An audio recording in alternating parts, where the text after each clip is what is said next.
16 channels, 15.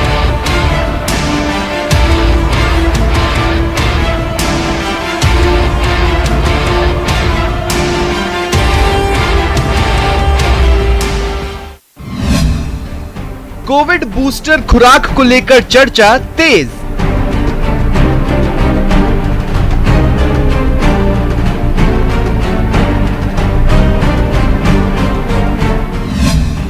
IMA ने health workers के लिए बूस्टर खुराक की मांग की।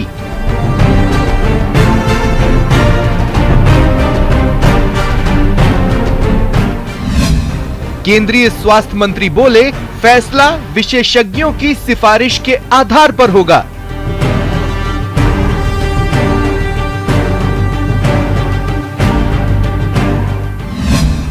राजस्थान में बूस्टर डोज के लिए 17,000 हेल्थ वर्कर्स का होगा सीरो सर्वे।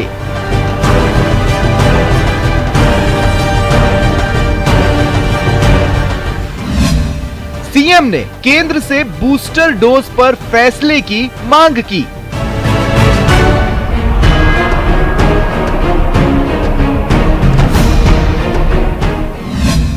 बूस्टर डोज को लेकर 23 नवंबर को सीएम ने केंद्र को लिखा था पत्र।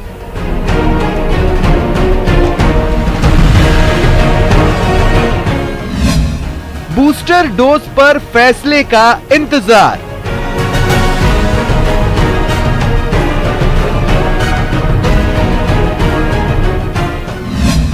बूस्टर डोज में बाधा कैसी?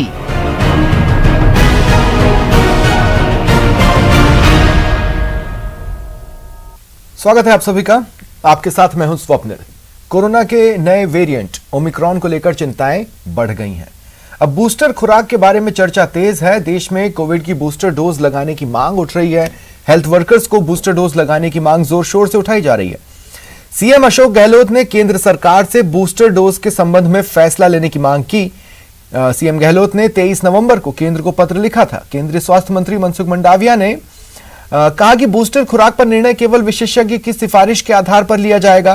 क्या बूस्टर खुराक से हमारे सामूहिक टीकाकरण कार्यक्रम में बाधा आ सकती है? बूस्टर खुराक कितनी जरूरी है? क्या है बाधा? इन्हीं चीजों पर आज बात करेंगे। मेरे साथ जो गेस्ट जुड़ रहे हैं आपको इंट्रोड्यूस करवा देता हूं। मेरे साथ जुड़ रहे हैं doctor Sameer Bhati, public health expert हैं। राजेंद्र आर्य, कांग्रेस नेता है। सुरेश गर्ग जी, बीजेपी नेता है। और अवधेश आकोदिया जी, वरिष्ठ पत्रकार हैं। आप सभी का स्वागत है न्यूज 18 राजस्थान पर। डॉक्टर समीर भाटी, चूंकि कोर इशू डोज से जुड़ा है, इसलिए सबसे पहले मैं आपके पास आ रहा हूं। डॉक्टर समीर, बूस्टर डोज की इंपॉर्टेंस को लेकर ऑलरेडी तमाम तरह की रिसर्च चल रही है। अब आप उसे मिक्स रिसर्च का नाम दे लें या कुछ और बुला लें, लेकिन उसके नतीजे ये बता रहे हैं कि बूस्टर डोज से एंटीबॉडीज बढ़ी हैं और इम्यूनिटी ज्यादा हुई है। दुनिया भर में जो रिसर्च हुई है वो ये कह रही है। जी बिल्कुल।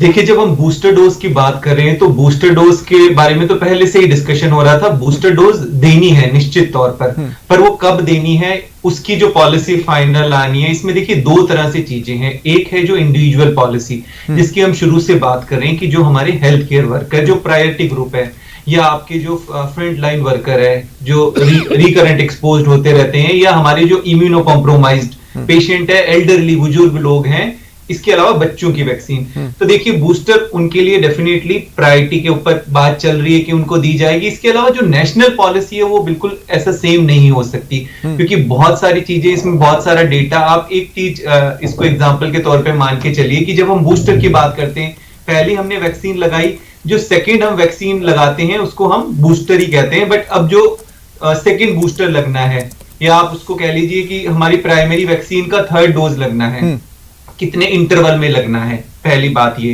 दूसरा, क्या जो आपका बूस्टर लगना है, तो doctor Sameer please explain. Doctor Sameer, हम नेशनल पॉलिसी का वेट कर रहे हैं या हम बूस्टर डोज को लेकर कंप्लीट स्टडी का वेट कर रहे हैं? हाँ, देखिए, इसी के अंदर मैं आपको बता रहा हूं कि कंप्लीट स्टडी की जहां पे मैं बात कर रहा हूं, निश्चित तौर पे कंप्लीट स्टडी का, जिसके अंदर की अभी अगर हम इंडिया की बात करें तो मैक्सिमम लोगों को कोविशील्ड लगी है। तो जो आपकी सेकंड बूस्टर होगी क्या वो कोवैक्सीन होगी या कोविशील्ड की अलग एक डोज होगी, इसका एक बार डेटा आना जरूरी है। हाँ, ये जरूर जो है mRNA वैक्सीन जो आप बात करें, कुछ रिसर्च सामने आई है जो बाहर की भी बात करें, उसमें ये देखा गया है कि mRNA की जो थर्ड डोज लगी है उससे उनकी एंटीबॉडीज बढ़ी है। पर जब एंटीबॉडीज की भी बात करते हैं तो उसमें दो तरह की एंटीबॉडी जो शुरू से हम बताते हुए आ रहे हैं कि एक आपकी जो न्यूट्रलाइजिंग एंटीबॉडीज है और दूसरी आपकी टी सेल्स एंटीबॉडीज है जिसको हम मेजर नहीं करते हैं कई बार, तो वो भी आपकी प्रोटेक्टिव एंटीबॉडीज है। तो ये सब डेटा एक बार सामने आ जाएगा, ठीक है, उसके बाद जो है पॉलिसीज ठीक तरीके से इंप्लीमेंट। ठीक है, मैं डिबेट ओपन कर रहा हूं डॉक्टर समीर, आगे मैं और भी कुछ क्लैरिफिकेशंस के लिए इस डिबेट के दौरान जो भी बातें उठेंगी उसके लिए आपके पास पहुंचूंगा। सुरेश गर्ग जी, देखिए बूस्टर डोज का इंतजार तो देश कर रहा है, कांग्रेस ने अगर अपनी मांग सामने रख दी है तो इसमें सियासत कहां है, जरूरत तो देश की है। देखिए स्वप्निल जी, सियासत की कहीं पे बात नहीं है, बिल्कुल निश्चित रूप से बूस्टर डोज की अगर आवश्यकता होगी तो निश्चित रूप से लगाई जाएगी। हमारे देश के जो स्वास्थ्य मंत्री है मनसुख मंडाविया जी ने कहा है कि भाई इस पर रिसर्च जारी है, विशेषज्ञों की राय के हिसाब से ही उस पर बूस्टर डोज दी जाएगी, क्योंकि आईसीएमआर की गाइडलाइंस बिल्कुल मनसुख मंडाविया जी बोल रहे हैं कि भाई विशेषज्ञों की राय ली जा रही है और उसके हिसाब से हम बूस्टर डोज दी जाएगी। विशेषज्ञ क्या राय दे रहे हैं, ये जवाब भी तो दिया जा सकता था कि भाई इतने समय में हम पॉलिसी लेकर आ जाएंगे। उन्होंने आधे बयान में तो कांग्रेस को कोसा। अजी स्वप्निल जी, बात तो सुनिए ना, तो मैं कह रहा हूं कि चलो कोई बात नहीं, बूस्टर डोज की बात आएगी। मैं आज एक चीज कहना चाह रहा हूं कि आज हिंदुस्तान के अंदर 134 करोड़ 74 लाख वैक्सीन लग चुकी है, उसके अंदर 82 crore 13 lakh vaccine first dose लगी है और 52 करोड़ 61 लाख रुपए सेकंड डोज लगी है। आज राजस्थान की स्थिति ये है कि राजस्थान जो किसी जमाने में 2 नंबर पे हुआ करता था 9 नंबर पे जा चुका है। जब आज के मुख्यमंत्री जी ये कह रहे हैं कि साहब हमको बूस्टर डोज की परमिशन दी जाए, अरे भाई बूस्टर डोज की परमिशन तो दे देंगे, उससे पहले ये तो देखिए ना कि आपने यहाँ पे वैक्सीनेशन की क्या स्थिति कर दी है। जहां आप सेकंड नंबर पे आते थे आज 9वें नंबर पे चले गए हैं, और जो वैक्सीन हमने आज राजस्थान के अंदर 1 करोड़ वैक्सीन अवेलेबल है, लेकिन रोज आज 1,50,000 रोज की वैक्सीन क्यों लग रही है, यानी कि इनकी उदासीनता है। आप अगर हम बूस्टर डोज ठीक है ना, ठीक है, चलिए इनकी उदासीनता है, इनकी उदासीनता है। सुरेश गर्ग जी मेरी बात सुनिए, इनकी उदासीनता है मान ली, चलिए कांग्रेस एक राष्ट्र पार्टी है, बीजेपी भी एक राष्ट्र पार्टी है, मैं इस लिहाज से कह रहा हूं कि चलिए ठीक है इनकी उदासीनता है, आपके भाजपा शासित राज्य वहां उदासीनता ना हो तो वहां बूस्टर डोज की बात कर लीजिए, लेकिन कहीं तो कीजिए। मैं आपसे ये कह रहा हूं कब तक आएगी भाई, विशेषज्ञ हवा में बात नहीं करते हैं, जैसे राजनेता हवा में बात करते हैं, विशेषज्ञ हवा में बात नहीं करते हैं। विशेषज्ञ ये बताते हैं कि हम अपनी रिसर्च से इतना दूर है या इतना दूर है, इस समय तक हो सकता है मोटा मोटा चालू कर लें, ऐसा कुछ मनसुख मंडाविया जी ने नहीं बताया। देखिए स्वप्निल जी, बिल्कुल सत्य बात है, जब तक विशेषज्ञों की बिल्कुल राय नहीं आ जाएगी कि भाई हमको बूस्टर डोज लगाना अनिवार्य है, ये इतने दिन में लगाना अनिवार्य है, तब तक केंद्र सरकार उसमें अनाउंस नहीं करेगी। जब रिसर्च जारी है, सब जगह से हमारे को परमिशन मिल जाएगी, इसके बाद में डेफिनेटली बूस्टर डोज लगेगी। बूस्टर डोज लगाने से पहले अभी आपके जो एक्सपर्ट है वो खुद कह रहे हैं कि भाई बूस्टर डोज क्या है, बूस्टर डोज है सेकंड डोज के बाद में तीसरी डोज लगाने का, मतलब वो है कि पहुंच गए हैं, हम किस समय से उम्मीद रखें, इन बातों को क्या जवाब में नहीं होना चाहिए था, वो डोज पूरी, क्या इन बातों को जवाब में नहीं होना चाहिए था कि हम कब तक उम्मीद रखें?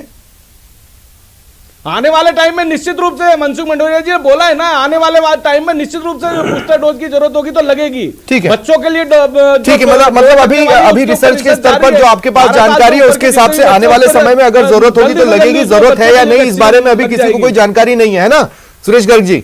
ठीक है, राजेंद्र आर्य जी आपके पास आ रहा हूं। अब राजेंद्र आर्य जी मुझे एक बात बताइए, प्रदेश में तो अभी बहुत से लोग चिकित्सा व्यवस्था में लगी टीमों को लठ लेके दौड़ा दे रहे हैं वैक्सीन लगवाने के नाम पर, और आप सेकेंड डोज की बात कर रहे हैं कि आप समय से पहले शिप जंप करना चाह रहे हैं, इसलिए जंप करना चाह रहे हैं ताकि आप ये बता सकें कि जब भी आए तो हमने कहा था। देखिए स्वप्निल जी, मैं यहाँ बताना चाहता हूँ कि दूसरी जो लहर आई थी उसके बाद में केंद्रीय चिकित्सा मंत्री की बलि चढ़ी थी। आपको पता ना होगा कि केंद्रीय चिकित्सा मंत्रालय पूरी तरीके से कोरोना को नियंत्रित करने में फेल रहा है। पहले भी जो विदेशों से जो कोरोना का वायरस आया था उस वायरस को नियंत्रित नहीं किया, और ओमिक्रॉन का सुनिए, ओमिक्रॉन का वायरस भी विदेशों से ही आया, उसको मतलब हवाई अड्डों के माध्यम से नियंत्रित नहीं किया गया। ट्रैक और ट्रीट में केंद्र का स्वास्थ्य मंत्रालय पूरी तरीके से फैल रहा है। माननीय प्रधानमंत्री जी ने यह कहा था कि दिसंबर तक हम पूरी टीका योग्य आबादी का टीकाकरण कर लेंगे। अब मुझे एक बात बताइए, सिर्फ देश में 52 करोड़ लोगों को दोनों डोज लगी है।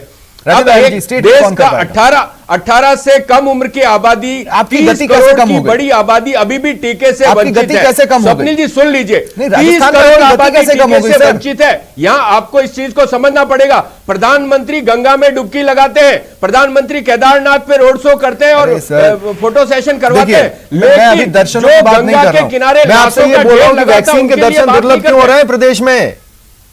मेरी बात सुन लीजिए, राजस्थान में 7.5 करोड़ टीकाकरण हो चुका है, जिसमें से करीबन आपका 4 करोड़ 48 लाख को पहली डोज लग चुकी है और 3 करोड़ 2 लाख को दोनों डोज लग चुकी है। ठीक है, तो राजस्थान में टीका योग्य आबादी, ये बता रहा हूं कि गति आपकी गिर चुकी है। एक समय जो गति आपकी हुआ करती थी वो गति अब आपकी रही नहीं, और ऐसे में एक गंभीर सवाल है। राजेंद्र जी 2 मिनट, नहीं सुरेश गर्ग जी प्लीज बीच में मत बोलिए। जब आप बोल रहे थे उन्होंने बीच में नहीं बोला, अब मैं राजेंद्र आर्य जी से बात कर रहा हूं, आप बीच में मत बोलिए सुरेश गर्ग जी। राजेंद्र आर्य जी सवाल लीजिए, सीधा सा सवाल है। बूस्टर डोज की जरूरत महसूस की सीएम गहलोत ने, यह आप भी मानते हैं? उन्होंने ही खत लिखा, उन्होंने ही ट्वीट किया, और प्रदेश में सब कुछ खुला छोड़ दिया। सख्तियां ये सब कहां चली गई? अगर इतनी जरूरत है तो सख्तियां बरकरार रखनी थी। आज रैलियां कैसे निकल रही हैं सड़कों पर? आज कैसे बड़े बड़े आयोजन हो रहे हैं सियासत के?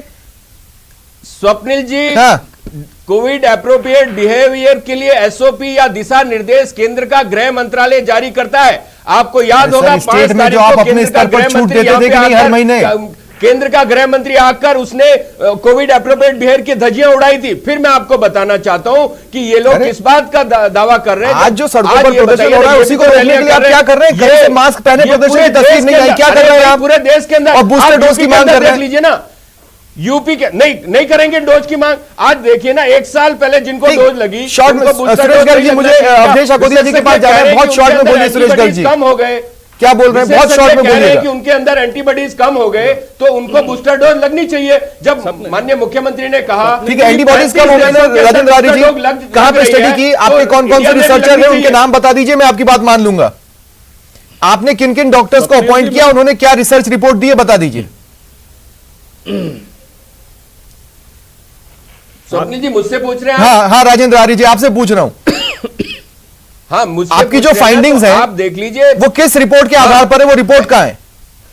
देखिए आईसीएमआर की रिपोर्ट है, चाहे आज डॉक्टर वीके पॉल का भी स्टेटमेंट आया, उन्होंने भी कहा है कि जो पहले जो एक साल पहले करीबन जनवरी के अंदर हमारे कोरोना वॉरियर्स जो है हेल्थ वर्कर्स है, उनको टीकाकरण हुआ था, आपका जवाब उनके अंदर एंटीबॉडीज कम हो गई। ठीक है, और विदेशों में भी, चाहे ब्रिटेन की बात हो चाहे यूरोप के अंदर हो, तो 40 सुरेश गर्ग जी जो बोलना चाहते हैं शॉर्ट में बोले। मैं स्वप्निल जी ये कहना चाहता हूं कि ये जब वैक्सीनेशन की बात कर रहे हैं, तब जब वैक्सीनेशन की बात कर रहे हैं कि जब हिंदुस्तान के अंदर 67% लोगों को वैक्सीन लग चुकी है, तो राजस्थान क्यों पीछे है? 58% को आपको भी लेनी पड़ेगी। आपने कहा था कि दिसंबर एंड तक पूरे देश को लगा देंगे, नहीं लग पाई है, और सारे स्टेट्स में लगभग उसी तरह की स्थितियां हैं। हम उस बहस में नहीं जा रहे हैं, सारे स्टेट्स में उसी तरह की स्थितियां हैं। 2 मिनट रुकिए, अब आप अवधेश जी आपके पास आ रहा हूं।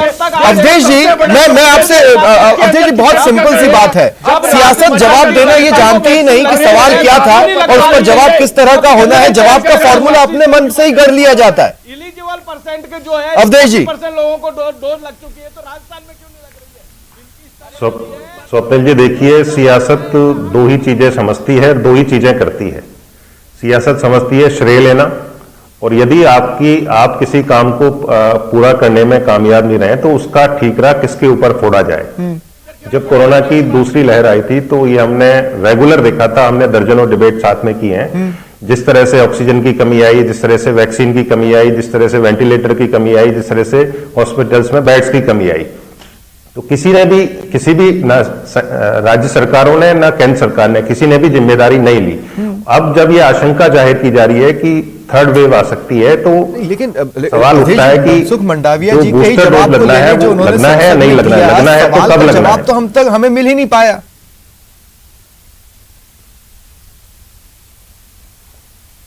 यही तो दिक्कत है स्वप्निल जी, महामारी जैसे मोर्चे पर जूझते हुए भी, वो भी कोरोना जैसी महामारी के मोर्चे पर जूझते हुए भी आप हर चीज में पॉलिटिक्स तलाशते हैं। आप ये कोशिश करते हैं कि आपको पॉलिटिकल बेनिफिट तो मिले, आपको श्रेय तो मिले, लेकिन जो खामियां आपसे रही हैं, जो कमियां आपसे रही हैं, उसका ठीकरा आपके ऊपर नहीं फूटे।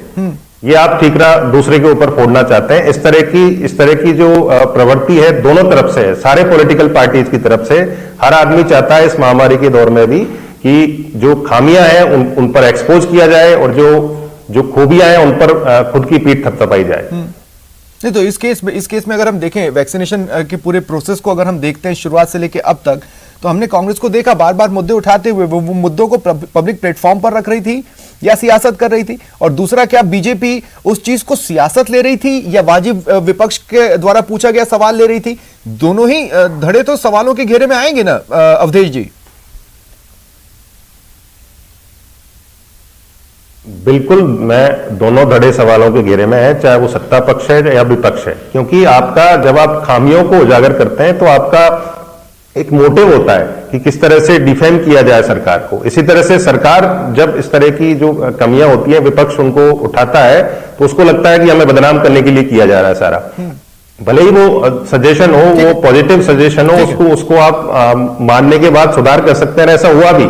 ऐसा हुआ भी लगातार सेकेंड वेव के दौरान। ठीक है, डॉक्टर समीर भाटी, एक बार फिर मैं आपके पास आ रहा हूं। इस बार जो हम कोरोना के नए केसेस देख रहे हैं उसमें कई सारे ऐसे लोग हैं जिन्होंने वैक्सीन लिया हुआ है और वो कोविड के चपेट में आ रहे हैं। ये अलग बात है कि उनका इलाज ज्यादा बेहतर तरीके से हो पा रहा है। ये बात अलग है कि वो इलाज को ज्यादा बेहतर रेस्पॉन्स कर रहे हैं। ऐसे में बूस्टर डोज कोई करामात कर ही ले जाएगा, क्या इस बात की गारंटी है? जी बिल्कुल। देखिए, जैसा आपने बताया कि दो चीज है इसके अंदर, एक है आपका इन्फेक्शन और एक है आपका डिजीज। संक्रमण तो हो सकता है, जिस तरह से शुरू से हम बता रहे हैं कि वैक्सीन लगने के बाद भी संक्रमित कोई भी हो सकता है, पर डिजीज कितने लोग हैं, वैक्सीन आपका काम करेगी बीमारी की गंभीरता को रोकने में, सीवियरिटी को रोकने में, हॉस्पिटलाइजेशन को और डेथ रेट को। अभी तक का जितना भी देखा गया है डेटा, उसके अंदर हमने ये गंभीरता इसकी नहीं देखी गई है। हाँ, निश्चित तौर पर ओमिक्रॉन से हमने जो इसका ब्रेक थ्रू इन्फेक्शन है वो निश्चित तौर पे